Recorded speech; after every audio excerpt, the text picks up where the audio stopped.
Absurdicate. To elevate the ridiculous to an art form, rendering every folly a spectacle of pure, unadulterated lunacy.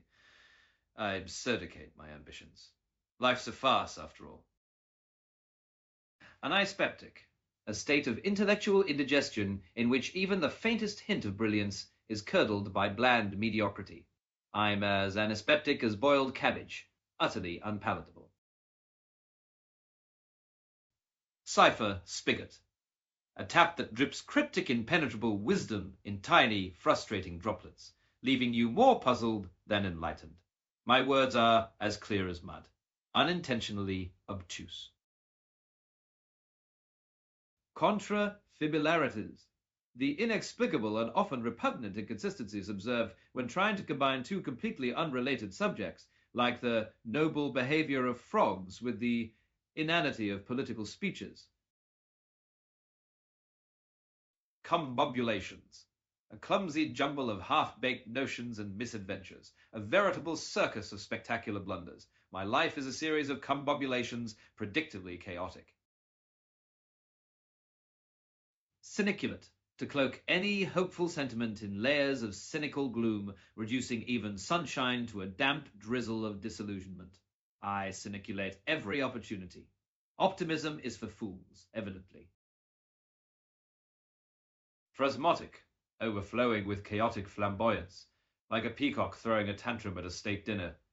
My thoughts erupt phrasmotically, loud, disordered, doomed. Gruchy galleon, a creaking ship of bureaucratic misery, manned by a crew of perpetual grumblers and destined to sail the seas of mediocrity. Lumen ladle, a radiant ladle that scoops up meager glimmers of brilliance from the murky depths of my daily drudgery, serving them with apathetic grace. Memory mangler, a contraption that scrambles past recollections into a jumbled mess of regret and confusion.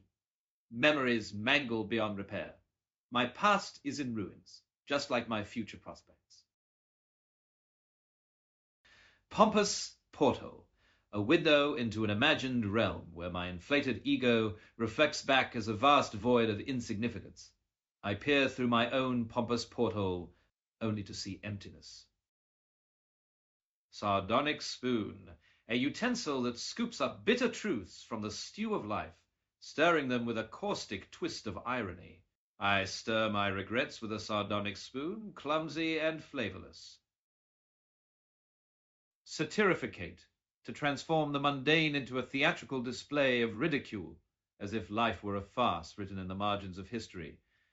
I satirificate my day, each moment a tragicomedy in miniature. Silent splicer, a gadget that stitches together awkward silences into a tapestry of apathy, binding my thoughts in a shroud of unspoken despair. I splice silence so well, my words vanish before they're born. Wisp wrench, a tool that tightens the slack in my ephemeral ideas, striving to convert wisps of thought into a semblance of structure. I try to wrench order from chaos, but end up with knots.